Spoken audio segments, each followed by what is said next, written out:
create beautiful brush pen calligraphy by adding these decorative elements like our connectors, ligatures, swashes, and flourishes.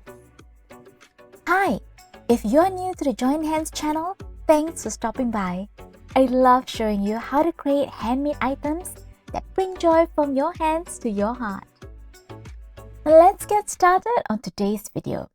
So you've seen how connected strokes form letters, and now the fun part, being creative in how we want to add our decorative elements. Now of course there are many ways of joining letters together, but I'm covering 4 of those methods in this video. Now the first one is your exit and entrance strokes. The entrance strokes lead into the formation of a letter. Here you see me lettering an upstroke, which is the entrance stroke of the letter L of the name Lien. Here's another one.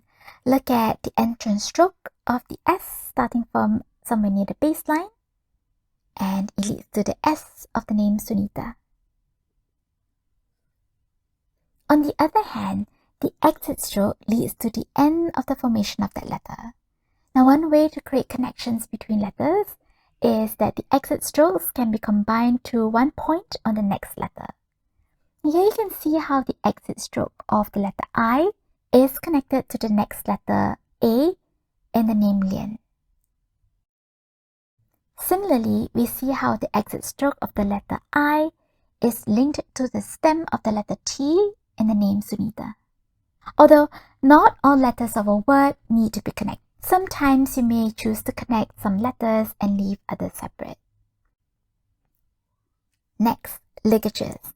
Sometimes there'll be opportunities to link 2 letters together more creatively through ligatures, such as when the bar of T is linked to the tail of the letter A here in the name Shredder. Something a little more complex is this name Theo's Fave,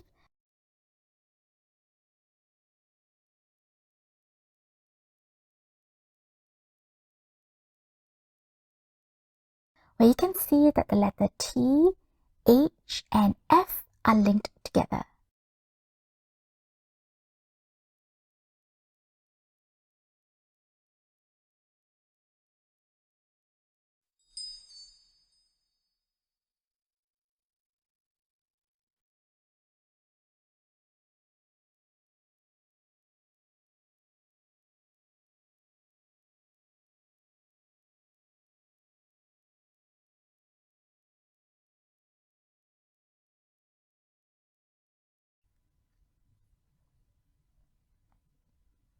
The third method of being playful with your calligraphy are through swashes.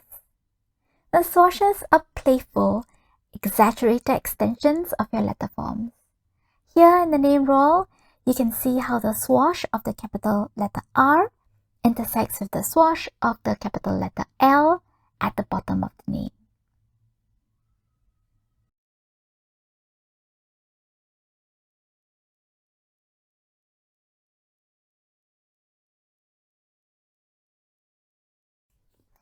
If you love loops, check out how the exit stroke of the letter N in this name is extended into a lying down figure of 8 loop at the base of the name. In fact, you can make it even more elaborate with those loops. Take a look at how the exit stroke of M in the name Himari here is made more complex with additional loops. Or like how this name Gabriel appears. You can intersect your loops together to create something even more intricate, like how the letter G and the letter L are linked.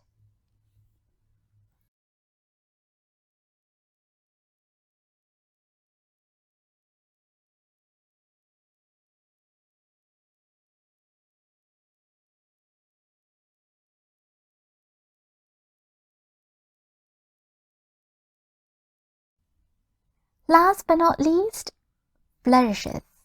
Now some people use the word flourish and swashes interchangeably in calligraphy.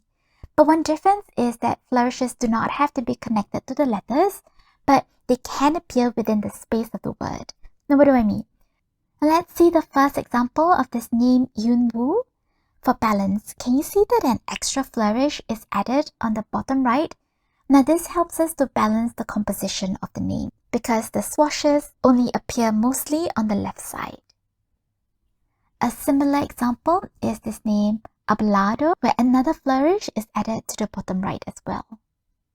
Now flourishes can appear anywhere really, at the top, at the sides, or even the middle of a phrase. If you want to know more about all these decorative elements, I provided a guide that accompanies this video. You can see an example of how I link the letters together.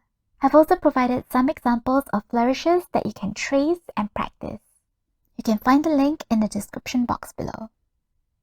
I hope that you have enjoyed this 4-part series on the basics of brush pen calligraphy.